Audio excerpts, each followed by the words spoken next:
أعوذ بالله من الشيطان الرجيم. بسم الله الرحمن الرحيم. قل هل ننبئكم بالأخسرين أعمالا الذين ضل سعيهم في الحياة الدنيا وهم يحسبون أنهم يحسنون صنعا أولئك الذين كفروا بآيات ربهم ولقائه فحبطت أعمالهم فلا نقيم لهم يوم القيامة وزنا. اس آیت کے اندر اللہ جل شانہ فرمانے کہ نبی کیا ہم آپ کو ان لوگوں کے بارے میں نہ بتائیں جو اعمال کے اعتبار سے انتہائی خسارے کے اندر ہیں.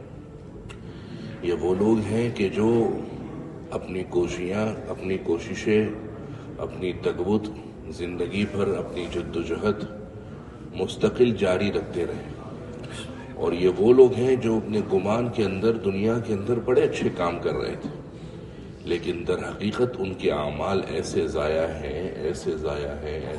ہیں کہ ہم قیامت کے دن ان لوگوں کے لیے ترازو کھڑا ہی نہیں کریں گے. ترازو تو ان کے لیے کھڑا کرتے ہیں جب کہاں عمل ہو. جب کوئی عمل ہی نہیں ہے تو پرکھیں گے کسے، جانچیں گے کسے، جانچ پڑتال کس کی ہوگی؟ عمل کے اعتبار سے انتہائی کھوٹے سکے ان کے پاس ہیں کہ قیامت کے دن یہ کھوٹے سکے اللہ کے دربار میں چل نہیں سکیں گے، اور قیامت کے دن اللہ فرماتے ہیں ہم ان کے لیے میدان عمل میں، میدان محشر میں ترازو کو قائم کریں گے ہی نہیں. اس سے دو قسم کے لوگ عموماً اس قسم کی مرض میں مبتلا ہیں. ایک وہ لوگ جو عقیدے کے فساد رکھتے ہیں، جن کا عقیدہ صحیح نہیں ہے. ہمارے چاہے وہ عقیدے کے اندر ہمارے ہم پلہ ہوں یا نہ ہوں، جو عقیدے کا فساد ہے اس سے وہ لوگ مراد ہیں کہ وہ لوگ جو عقیدے کے فساد کی وجہ سے اپنی کوششیں کرتے رہے، نمازیں پڑھتے رہے، لیکن ان کی عقیدے میں اتنا زیادہ فساد اور مرض رہا کہ قیامت کے دن اللہ فرماتے ان کے اعمال بالکل تباہ ہیں اور ان کے اعمال بالکل برباد اور خسارے کے اندر ہیں. دوسرے وہ لوگ مراد ہیں کہ جن کا عقیدہ صحیح ہے، جن کی عبادتیں بھی کمال کے درجے کو پہنچی ہوئی ہیں، لیکن ان کی عبادتوں کے اندر ریا کا عنصر ہے.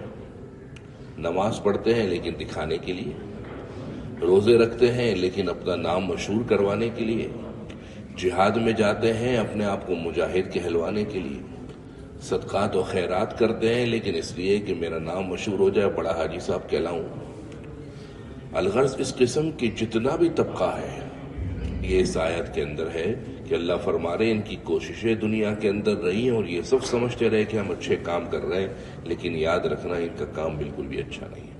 قل اے نبی آپ کہہ دیجئے هل ننبئکم کیا ہم آپ کو بتائیں بالاخسرین اعمالا ان لوگوں کے بارے میں جو اعمال کے اعتبار سے انتہائی خسارے میں ہیں. الذین یہ وہ لوگ ہیں ضل سعیہم فی الحیات الدنیا کہ جن کی کوششیں چوک گئیں دنیاوی زندگی میں، یعنی کوشش کرتے رہے لیکن ان کی کوشش کے اندر نشانہ خطا ہو گیا، کوششیں چوک گئیں ان کی دنیاوی زندگی میں.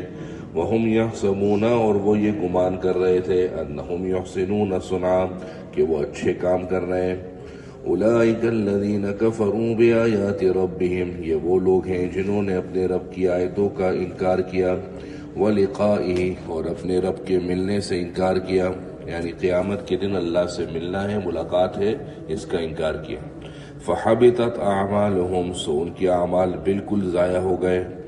فلا نقیم لہم یوم القیامت وزنا سو ہم قیامت کے دن ان کے لیے کسی ترازو کو قائم نہیں کریں گے. بخاری اور مسلم کے اندر حضرت ابو ہریرہ رضی اللہ عنہ سے روایت ہے کہ اللہ کے نبی صلی اللہ علیہ وسلم نے فرمایا قیامت کے دن ایک شخص اس حال کے اندر آئے گا کہ انتہائی موٹا اور انتہائی لمبا قد اور فربا، موٹا مستنڈا ٹائپ کا بندہ ہوگا. قیامت کے دن آئے گا اور لوگ اس کو دیکھ کر یہ سمجھیں گے کہ یہ شخص بڑے اعمال والا ہے، لیکن حدیث میں کہ اللہ کے نبی صلی اللہ علیہ وسلم نے فرمایا کہ مچھر کے پر کے وزن کے برابر بھی وہ نہ ہوگا، مچھر کے پر کے وزن کے برابر بھی اس کا حیثیت اللہ کے یہاں نہیں ہوگی. اور پھر آپ صلی اللہ علیہ وسلم نے فرمایا اگر تم اس بات کی تصدیق کرنا چاہو تو قرآن مجید کی آیت دیکھ لو، فَلَا نُقِيمُ لَهُمْ يَوْمَ الْقِيَامَةِ وَزْنًا، کہ ایسے لوگوں کے لیے قیامت کے دن کسی قسم کا کوئی ترازو قائم ہی نہیں ہوگا۔ اور قرطبی نے ایک اور روایت حضرت ابو سعید خدری رضی اللہ عنہ سے روایت کی ہے کہ اللہ کے نبی صلی اللہ علیہ وسلم نے فرمایا قیامت کے دن کچھ لوگ تہامہ علاقے کے بڑے بڑے پہاڑ جیسے اعمال لے کر آئیں گے، لیکن ان کے اعمال کی کوئی حیثیت نہیں، یا تو عقیدے کی خرابی یا پھر اعمال کا دکھلاوا۔ یہی وہ عمل ہے کہ فرمایا فَلَا نُقِيمُ لَهُمْ يَوْمَ الْقِيَامَةِ وَزْنًا، کہ قیامت کے دن ہم ان کے لیے کسی بھی قسم کا ترازو قائم نہیں کریں گے۔ اور بعض روایات کے مطابق اس کے پہلے مصداق اللہ کی آیتوں کے اور قرآن مجید کے کافر اور منکر ہیں، اور قیامت کے دن کے نہ ماننے والے ہیں۔ لیکن اگرچہ پہلا مصداق یہ لوگ ہوں، لیکن چونکہ قرآن مجید کی آیات اپنے مفہوم کے اعتبار سے عام ہوتی ہیں، لہذا وہ دوسرے لوگ جن کے عقیدے میں فساد ہے، یا جو لوگ شرک کے ساتھ ساتھ ریا کرتے ہیں، اپنا عمل دوسروں کو دکھانے کے لیے کرتے ہیں، ان لوگوں کے بارے میں بھی یہ حکم ہے کہ قیامت کے دن اللہ ایسے لوگوں کے لیے میدان محشر میں ترازو قائم ہی نہیں کریں گے۔ اور فرمایا ذالک جزاؤہم جہنم، یہ ان کا بدلہ ہے جہنم، بما کفروا، جو انہوں نے انکار کیا، بآیاتی، میری آیتوں کا، بما کفروا،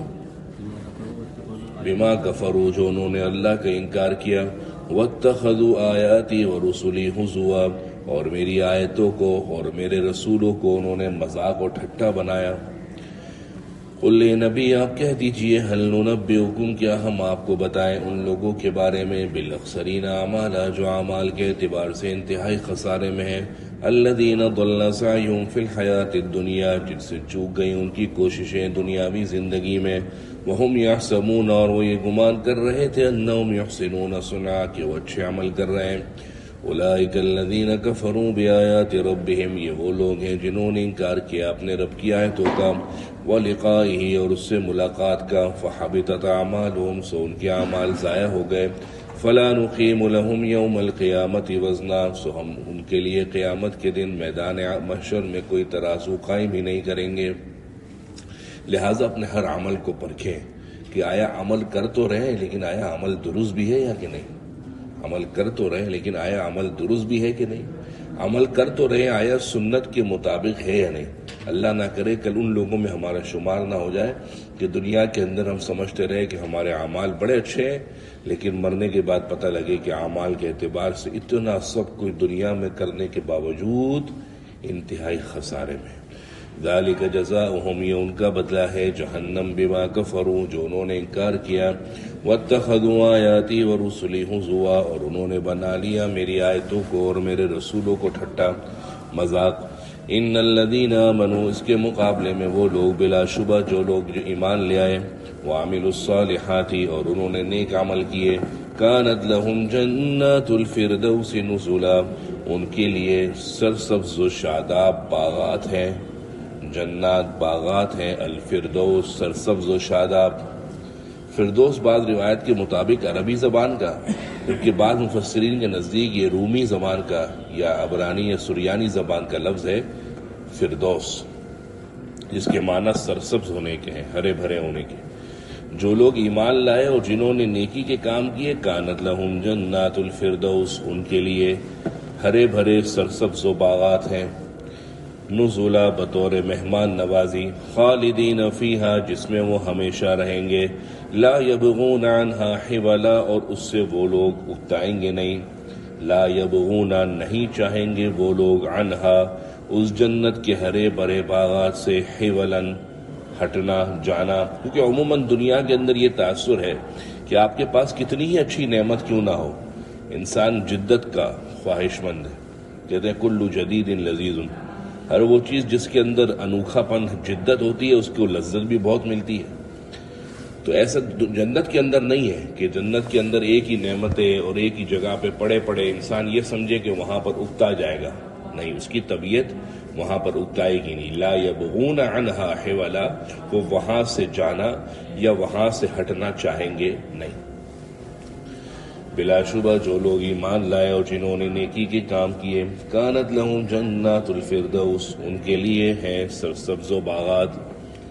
بخاری اور مسلم کی حدیث ہے کہ اللہ کے نبی صلی اللہ علیہ وسلم نے فرمایا کہ جب تم اللہ سے مانگو تو جنت الفردوس مانگو. جب تم اللہ سے جنت مانگو تو کیا مانگو؟ جنت الفردوس. کیونکہ جنت الفردوس وہ جگہ ہے کہ جس سے اوپر اللہ کا عرش ہے، اور اسی سے جنت کے سارے باغات اور نہریں پھوٹ کر نکلتی ہیں.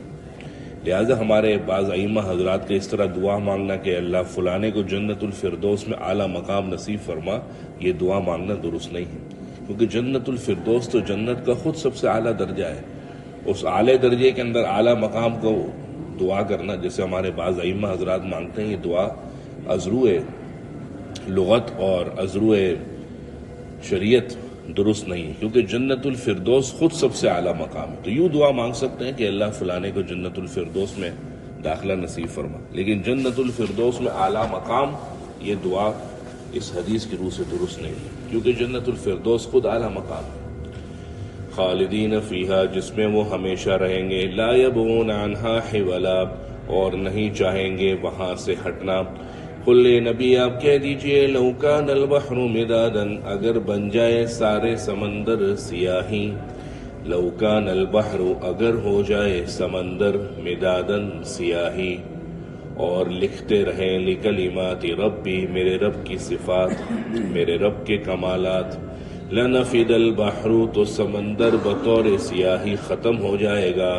قبل ان تنفد کلمات ربی، قبل اس کے کہ میرے رب کی صفات اور کمالات ختم ہوں.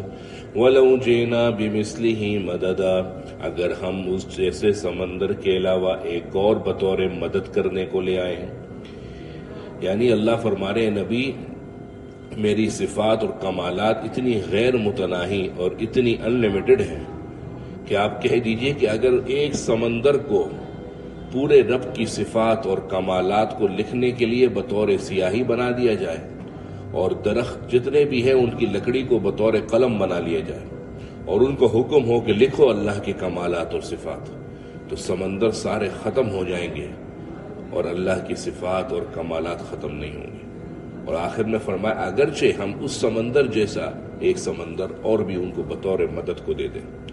اور سورہ لقمان میں اللہ نے فرمایا ایک سمندر نہیں، سبعۃ ابحر، 7 سمندر بطور سیاہی بنا دیے جائیں، اور 7 سمندر کے بعد اور سمندر ان کی مدد کرنے کو دے دیے جائیں. لیکن اللہ کی صفات و کمالات اور جو اللہ کے یہ جو صفات ہیں یہ کبھی بھی ختم نہیں ہوں گی. قل نبی آپ کہہ دیجئے لو کان البحر، اگر ہو سمندر مدادن بطور سیاہی لکلمات ربی، میرے رب کے کمالات لکھنے کے لیے. لنفد البحر، تو سمندر ختم ہو جائے گا. قبل ان تنفد کلمات ربی، قبل اس کے کہ میرے رب کی صفات ختم ہوں. ولو جئنا بمثلہ مددا، اگرچہ ہم لے آئیں جیسا اور سمندر بطور مدد کرنے کو. قل نبی آپ کہہ دیجئے انما انا بشر مثلکم، میں تمہاری طرح کا ایک انسان ہوں. یوحا الیہ، بس فرق یہ ہے کہ مجھ پر وحی اتاری جاتی ہے. انما الہکم الہ واحد، کہ تمہارا اللہ ایک خدا ہے. فمن کان یرجو لقاء ربہ، جو تم میں سے یقین رکھنا چاہے اپنے رب کی ملاقات سے.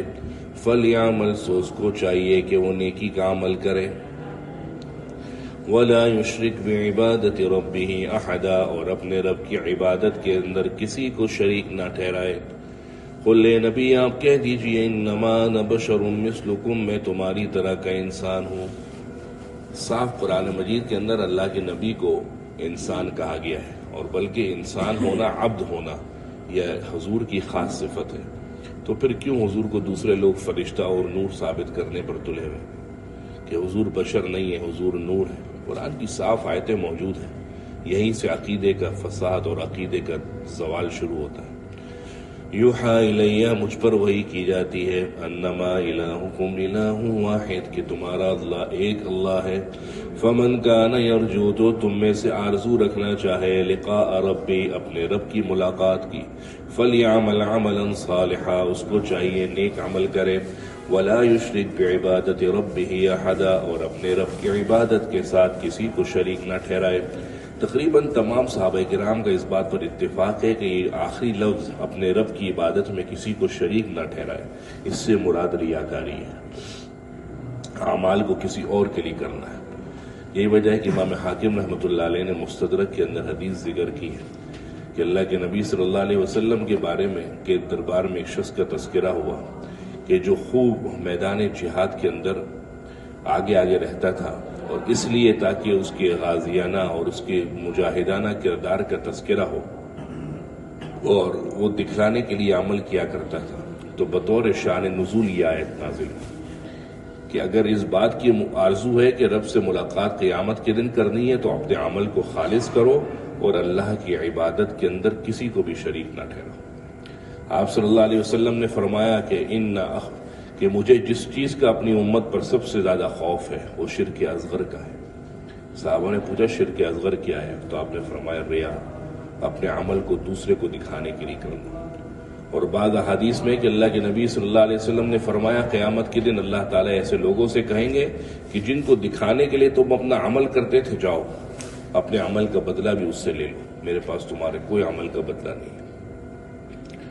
حضرت ابو ہریرہ رضی اللہ عنہ سے روایت ہے کہ اللہ کے نبی صلی اللہ علیہ وسلم کے سامنے وہ کہنے لگے کہ میں قرآن مجید کی آیت تلاوت کر رہا ہوتا ہوں، نماز پڑھ رہا ہوتا ہوں، اور اسی اثناء میں دیکھتا ہوں کہ کوئی شخص میرے پاس آیا تو میری عبادت اور اچھی ہو جاتی ہے، تو میرے لیے کیا حکم ہے؟ کیا وہ ریا اور دکھلاوا ہے؟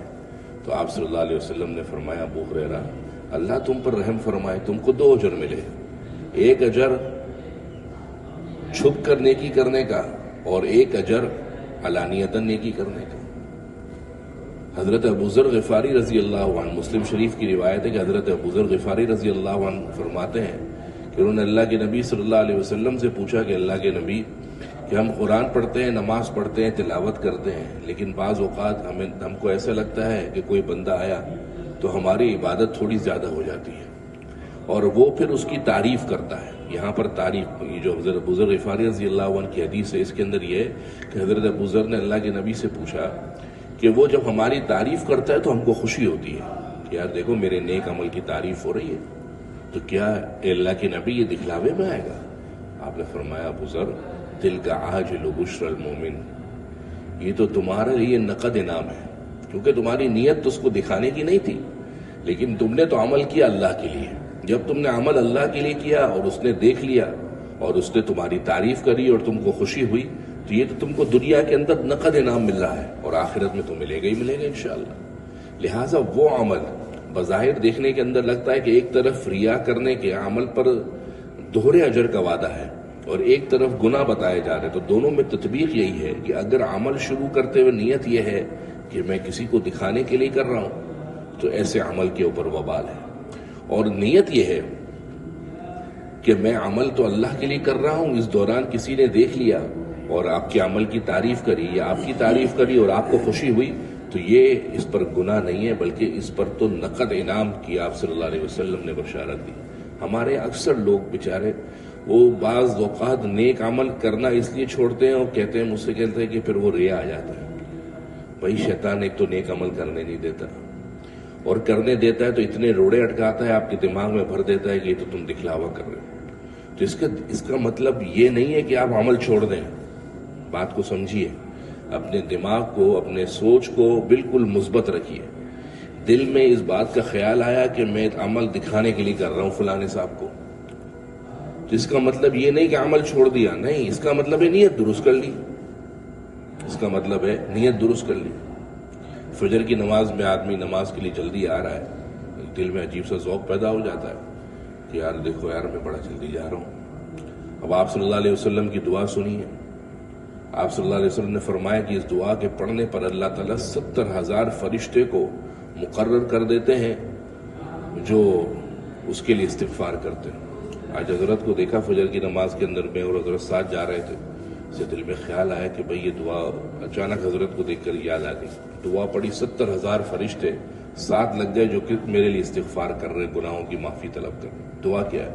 اللہم انی اسألک بحق السائلین علیک وبحق ممشای ھذا فإنی لم اخرج اشرا ولا بطرا ولا ریاء ولا سمعة بل خرجت لاتقاء سخطک وابتغاء مرضاتک واسألک ان تنقذنی من النار. اے اللہ میں تجھ سے مانگتا ہوں اس لیے کہ مانگنے والے کو تو دیتا ہے, اور یہ جو میں صبح کے وقت فجر کی نماز کے لیے چل کر جا رہا ہوں تیرے کو اپنے اس نیک عمل کا وسیلہ دیتا ہوں. اور اے اللہ میں اپنے گھر سے اس لیے نہیں نکلا کہ میری سنوائی ہو, میرے عمل کے اندر کبر پیدا ہو, میں لوگوں کو دکھانے کے لیے نکلا ہوں, اور نہ ہی میں اپنے آپ کو بڑا جتلانے کے لیے نکلا ہوں, بلکہ میں تو اس لیے نکلا ہوں کہ تو مجھ سے راضی ہو جائے اور میں تیری ناراضگی سے تیری پناہ میں آ جاؤں. اور میں اس بات کا تجھ سے سوال کرتا ہوں کہ تو مجھے آگ سے بچا لے. ابن سنی کی روایت ہے عمل اليوم واللیلہ کے اندر, الا وکل اللہ بہ 70,000 ملک, اللہ تعالیٰ 70,000 فرشتے لگا دیتا ہے جو اس کے لیے مسجد جانے تک مغفرت طلب کرتے ہیں. تو یہاں پر بھی دیکھیں, یہ تو نہیں فرمایا اللہ کے نبی نے کہ اگر تمہیں ریا دکھلاوا آ رہے تو گھر میں بیٹھ جاؤ, نہیں, اپنی نیت درست کرو. اسی وقت دل میں اللہ سے مانگ لو کہ اللہ یہ دل میں نیت خراب آ رہی ہے, اللہ میں تیرے سامنے اس نیت کا اقرار کرتا ہوں کہ میری یہ نیت نہیں ہے, میری نیت یہ ہے کہ میں تجھ کو تیرے کو راضی کرنا چاہ رہا ہوں, تیرے غصے سے قہر سے تیری پناہ میں آنا چاہ رہا ہوں. یہ شیطان مردود نیت خراب کر رہا ہے, لیکن میں تیرے کو گواہ بناتا ہوں میری نیت بڑی اچھی ہے. اور عموماً یہ نماز وغیرہ تو پھر ٹھیک ہے, قربانی اور حج اور عمرہ یہ بڑی ایسی مالی اور بدنی عبادات ہیں, ان کے اندر نیت کے زوال کا انتہائی خطرہ ہے. تو جب بھی یہ بڑی مالی اور بدنی عبادات اس قسم کی ہوں, آدمی بارہا اپنی نیت کو ٹٹولے, بارہا اپنی نیت کو خالص کرے, بارہا اپنی نیت کے پرکھے کہ میری نیت کدھر جا رہی ہے, اور عمل نہ چھوڑے, نیت پر عمل نہ چھوڑے, عمل کرتا رہے. عمل جتنا اچھا کرتا رہے گا اور اللہ سے دل میں مانگتا رہے گا. دعا کرنے کے لیے نہ باوضو ہونا ضروری ہے, نہ ہاتھ اٹھانا ضروری ہے, نہ قبلہ رخ ہونا ضروری ہے, نہ ٹوپی پہننا ضروری ہے. دعا کے لیے اتنا ضروری ہے کہ آپ نے جہاں رستے کے اندر چل رہے ہیں دل میں اللہ سے کہا اللہ میرا یہ کام کر, آپ کی دعا ہو گئی. دل میں کہا اللہ میں اس نیکی کے کام کے لیے جا رہا ہوں, میری نیت کو خالص کر دیجئے, میں آپ کے رضا کے لیے والا کام کر رہا ہوں, آپ کی نیت پوری ہو گئی, آپ نے اپنا کام پورا کر دیا. اب شیطان بلے دماغ میں ڈالتا رہے کہ آپ فلانے کو دکھانے کے لیے کر رہے ہیں, تو اس کو ایک دفعہ کہہ دے ہاں بھائی ٹھیک ہے میں اس کو دکھانے کے لیے کر رہا ہوں, اور اللہ کو گواہ بنا دے کہ اللہ یہ عمل خالصتاً آپ کے لیے. کچھ بھی سمجھ میں نہ آئے تو یہ دعا قرآن مجید کی ان صلاتی و نسکی و محیای و مماتی للہ رب العالمین لا شریک لہ وبذالک امرت وانا اول المسلمین. اے اللہ میری ساری جانی بدنی مالی عبادات سب کچھ تیرے لیے, اور عبادت کو کیا کرنا, میرا تو جینا اور مرنا ہی مولا تیرے لیے, اور تیرا کوئی شریک نہیں, اسی کا مجھے حکم دیا گیا اور میں ماننے والوں میں سے. تو جب یہ دعائیں مانگیں گے تو انشاءاللہ نیت کے اندر کھوٹ کم سے کم ہوگا, اور نیت کے اندر کھراپن جب پیدا ہوگا تو اعمال کو تقویت ملے گی, اور جب اعمال کو تقویت ملے گی تو انسان کی زندگی اور دنیا اور آخرت دونوں کا لطف اور مزہ دوبالا ہو جائے گا. سورہ کہف کی آخری 10 آیتیں اس کے بارے کے اندر ہے کہ سورہ کہف کی جو آخری 10 آیتیں پڑھ لیتا ہے اور شروع کی 10 آیتیں پڑھتا ہے تو اللہ تعالیٰ اس کے پاؤں کے قدم سے لے کر اس کے سر کے بالوں تک نور ہی نور کر دیتے ہیں, اور جو پوری سورہ کہف پڑھتا ہے اس کے لیے آسمان تک نور و نور ہو جاتا ہے. تو کم سے کم درجہ یہ ہے کہ جمعے کے دن شروع کی 10 آیتیں اور آخر کی سورہ کہف کی 10 آیتیں ضرور پڑھیں, اور پوری پڑھیں تو پھر تو نور علی نور ہے اور سونے پر سہاگا ہے. حضرت عبداللہ ابن عباس رضی اللہ عنہ سے کسی نے کہا اللہ کے اے صحابی رسول, صبح وقت پر اٹھا نہیں جاتا فجر کی نماز کے لیے, تو آپ نے فرمایا کہ قل لو کان البحر مدادا لکلمات ربی سے لے کر سورہ کہف کی آخری آیت تک, یہ تقریباً 2 آیتیں بنتی, آخری جو 2 آیتیں ہیں ان کو پڑھو اور اللہ کو کہہ کر سو کہ اللہ اس وقت اٹھا دے, تو یہ مجربات میں سے کہ اللہ تعالیٰ اس وقت اٹھا دیتے. ہمارے کتنے ہی دوست احباب ہیں جو الارم بھی نہیں لگاتے اور وہ یہ وظیفہ رات کو کر کے سوتے ہیں کہ اللہ مجھے اس وقت اٹھا دیں, اور اللہ تعالیٰ اس وظیفے کی برکت سے ان کو صبح اس وقت عین اس وقت پر اٹھا دیتے ہیں. لیکن صبح فجر کے اٹھنے کے اندر ایک بات اور بھی ہے کہ بس پہلی دفعہ جب آنکھ کھل جائے تو فجر میں اٹھ کر بیٹھ جانا چاہیے, جب انسان یہ سوچتا ہے کہ نہیں میں تھوڑی دیر میں اٹھتا ہوں یا بس 1 منٹ کا جھپکا لیتا ہوں، یہ شیطان کی طرف سے ہوتا ہے. اور حدیث شریف سے یہ بات ثابت ہے، بخاری کی حدیث ہے کہ شیطان انسان کے الٹے بازو کے قریب بیٹھا ہوا اس کو تھپکی دے رہا ہوتا ہے کہ سو جا. اور ابھی تو رات بہت پڑی، علیک لیل طویل، رات بہت پڑی، ابھی اتنی جلدی اٹھنے کی کیا ضرورت ہے. بس وہ 1 منٹ کے لیے سونا اور 15-20 منٹ کا جھپکا اور آپ کی فجر کی نماز کا جماعت سے نکل گئی ہے اور نماز کا وقت نکل گیا. لہذا ان آیتوں کا اہتمام اس وظیفے کے لیے صحیح ہے. آگے سورہ مریم ہے.